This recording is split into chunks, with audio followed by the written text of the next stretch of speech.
चलिए आगे बढ़ते हैं और अब बात करते हैं हीट वेव की, अपनी दूसरी स्टोरी की। युद्ध नहीं, महामारी नहीं, फिर भी हजारों लोग अपनी जान गंवा रहे हैं। इस बार मौत की वजह कोई वायरस नहीं है, बल्कि आसमान से बरसती आग है। यूरोप इस वक्त पिछले कई दशकों की सबसे भीषण हीट वेव का सामना कर रहा है। फ्रांस के महज 4 दिनों के भीतर करीब 1000 से ज्यादा लोगों की जान जाने की खबरों ने पूरी दुनिया को झकझोर दिया। जर्मनी, इटली, स्पेन, पुर्तगाल और पोलैंड जैसे देशों में तापमान 40 डिग्री सेल्सियस के पार जाने की चेतावनी है। अस्पतालों में मरीजों की संख्या बढ़ रही है, बिजली व्यवस्था दबाव में है, जंगलों में आग लगने की जो खबरें हैं, जो समस्याएं हैं वो सामने आ रही है। वैज्ञानिक ये कह रहे हैं कि सिर्फ एक मौसम की घटना नहीं, बल्कि जलवायु परिवर्तन का सबसे खतरनाक संकेत है। सवाल यह है कि आखिर यूरोप में ऐसा क्यों हो रहा है? क्या ये सिर्फ एक असामान्य गर्मी है या फिर धरती हमें आने वाले भविष्य की चेतावनी दे रही है? और सबसे बड़ा सवाल, क्या भारत भी इसी दिशा में बढ़ रहा है आगे? तो यूरोप में इस समय जो स्थिति बनी हुई है उसे समझने के लिए सबसे पहले ये जानना जरूरी है कि ये सामान्य गर्मी नहीं है। मौसम वैज्ञानिकों के अनुसार 20 जून के आसपास शुरू हुई ये हीट वेव लगातार कई देशों में फैलती चली गई। पहली दक्षिणी यूरोप प्रभावित इससे हुआ और इसका असर पश्चिमी और मध्य यूरोप तक धीरे धीरे पहुंच गया, जिसमें फ्रांस, जर्मनी, इटली, स्पेन, पुर्तगाल और पोलैंड सहित कई देशों में तापमान सामान्य से कई डिग्री ऊपर पहुंच गया। कई शहरों में पारा 40 डिग्री सेल्सियस के करीब या फिर उससे ऊपर पहुंचने की संभावना जताई गई। लेकिन विशेषज्ञों का यह भी कहना है कि असली खतरा सिर्फ दिन के तापमान से नहीं, बल्कि रात के तापमान से भी है। पहले दिन में गर्मी होती थी, रात में तापमान गिर जाता था, जिससे शरीर को आराम मिलता था। और इस बार रात में भी असामान्य रूप से गर्म है रातें, शरीर को ठंडा होने का मौका नहीं मिल रहा। और यही वजह है कि अस्पतालों में हीट स्ट्रोक, डिहाइड्रेशन और हार्ट संबंधित समस्या वाले मरीजों की जो संख्या है यहाँ वो तेजी से बढ़ती जा रही है। सबसे चिंताजनक जो स्थिति है फ्रांस से सामने आई। शुरुआती रिपोर्ट के मुताबिक महज 4 दिनों में करीब 1000 लोगों की मौत गर्मी से जुड़ी परिस्थितियों से हुई। फ्रांस की पब्लिक हेल्थ एजेंसी का कहना है कि मृतकों में बड़ी संख्या बुजुर्गों की है। इनमें से ऐसे लोग भी शामिल हैं जो रेजिडेंशियल केयर सेंटर्स में रह रहे थे और ऐसे लोग भी हैं जो अपने घरों में अकेले रहते थे। अधिकारियों का यह मानना है कि ये संख्या अभी अंतिम नहीं है, क्योंकि कई मामलों की जानकारी धीरे धीरे सामने आ रही है। यही आने वाले दिनों में अगर आंकड़ा बढ़ भी सकता है। फ्रांस के कई हिस्सों में रेड अलर्ट भी जारी किया गया। लोगों से अपील की जा रही है कि दोपहर के समय में घरों से आप बाहर ना निकले, पर्याप्त पानी पिए और विशेष रूप से बुजुर्गों का ध्यान रखें, ये कहा जा रहा है। लेकिन सवाल ये है कि गर्मी आखिर किसी की जान कैसे ले सकती है? देखिए, बहुत से लोग ये सोचते हैं कि गर्मी का मतलब सिर्फ पसीना आना या लू लग जाना होता है, जबकि वास्तविकता इससे कहीं अधिक गंभीर है। हमेशा शरीर सामान्य परिस्थितियों में लगभग 37 डिग्री सेल्सियस तापमान बनाए रखता है। जब बाहरी तापमान बहुत अधिक हो जाता है तो शरीर पसीने के जरिए खुद को ठंडा करने की कोशिश करते हैं, प्रोसेस है।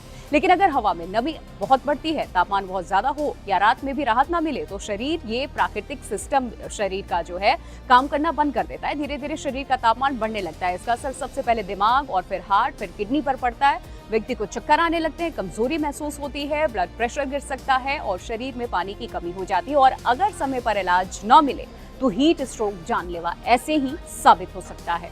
और यही वजह है कि हीट वेव को अब दुनिया की सबसे घातक प्राकृतिक आपदाओं में गिना जाने लगा है। वहीं विशेषज्ञों का कहना है कि सबसे ज्यादा खतरा उन लोगों को होता है जिनकी उम्र अधिक है, जो पहले से हार्ट या फेफड़ों की बीमारी से पीड़ित है, छोटे बच्चे, गर्भवती महिलाएं और वो लोग जो खुले में काम करते हैं। बुजुर्गों के शरीर की तापमान नियंत्रित करने की जो क्षमता है वो धीरे धीरे कम होती है। कई बार उन्हें प्यास भी कम लगती है, जिससे डिहाइड्रेशन तेजी से बढ़ जाता है। और यही कारण है कि फ्रांस में भी सबसे अधिक मौत बुजुर्गों में दर्ज की गई है।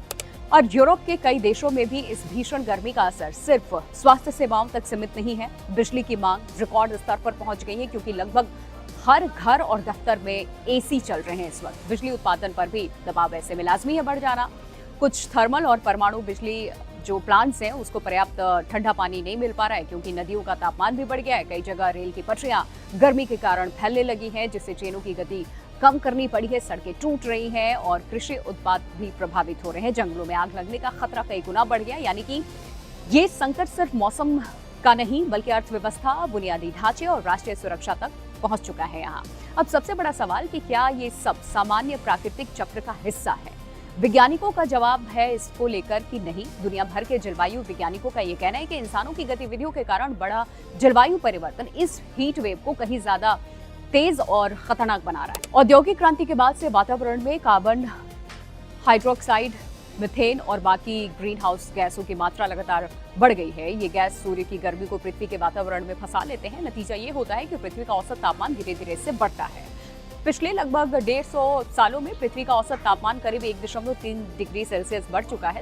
सुनने में ये बढ़ोतरी बड़ी छोटी लगी होगी, लेकिन मौसम विज्ञानी के लिहाज से यह परिवर्तन मौसम की घटनाओं को कई गुना ज्यादा खतरनाक बना देता है। आज जो हीट वेव यूरोप में देखने को मिल रहा है, इस वक्त वैज्ञानिकों के अनुसार वो बिना ग्लोबल वार्मिंग के इतनी जल्दी शायद नहीं होती।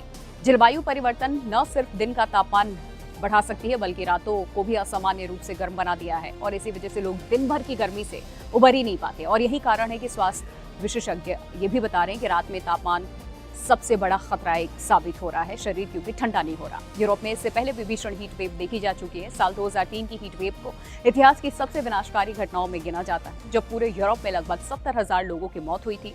उस त्रासदी के बाद यूरोप ने कई नई नीतियां बनाई, लेकिन वैज्ञानिकों का कहना है कि जलवायु परिवर्तन की गति इतनी तेज हो चुकी है कि अब पहले से कहीं अधिक मजबूत तैयारी की जरूरत है।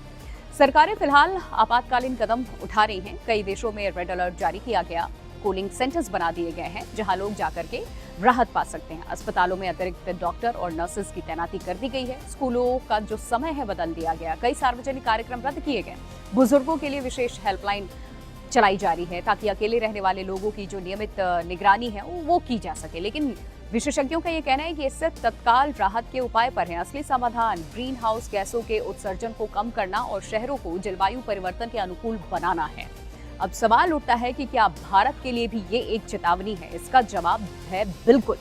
भारत पहले ही कई बार रिकॉर्ड हीट वेव झेल चुका है, जैसे दिल्ली, राजस्थान, हरियाणा, पंजाब, उत्तर प्रदेश, मध्य प्रदेश और विदर्भ जैसे कई इलाकों में कई बार तापमान 45 से 50 डिग्री सेल्सियस तक पहुंच चुका है। भारत में भी अब रात का तापमान पहले की तुलना में अधिक होने लगा है। इसका असर स्वास्थ्य, कृषि, बिजली और पानी की उपलब्धता पर साफ दिखाई देता है। विशेषज्ञों का ये मानना है कि अगर वैश्विक तापमान इसी तरीके से बढ़ता रहा तो भारत में हीट वेव की जो अवधि है वो और तेज होगी, दोनों बढ़ेंगी। सोचिए, अब जलवायु परिवर्तन का असर सिर्फ गर्मी तक अब सीमित नहीं है। कहीं बाढ़ आ रही है, कहीं सूखा पड़ रहा है, कहीं जंगलों में आग लग रही है, तो कहीं समुद्री तूफान अधिक शक्तिशाली हो रहे हैं इस वक्त। यानी कि पूरी पृथ्वी का मौसम संतुलन बदल चुका है। वैज्ञानिक इसे नई जलवायु वास्तविकता यानी कि न्यू क्लाइमेट नॉर्मल कह रहे हैं। इसका मतलब है कि जो मौसम पहले असाधारण माना जाता था वो आने वाले सालों में सामान्य बन सकता है। इस पूरी घटना से एक और बड़ा सबक मिलता है हम सभी को। जलवायु परिवर्तन अब सिर्फ एक पर्यावरण का मुद्दा तक नहीं रह गया। ये स्वास्थ्य, अर्थव्यवस्था, खाद्य सुरक्षा, ऊर्जा सुरक्षा और राष्ट्रीय सुरक्षा से जुड़ा हुआ विषय बन चुका है। अगर समय रहते कार्बन उत्सर्जन को नियंत्रित नहीं किया गया तो फिर टिकाऊ विकास की दिशा में तेजी से कदम नहीं बढ़ाए गए तो भविष्य में ऐसी घटनाएं और भी ज्यादा विनाशकारी हो सकती हैं। कुल मिलाकर के यूरोप की जो मौजूदा हीट वेव दुनिया के लिए एक गंभीर चेतावनी है।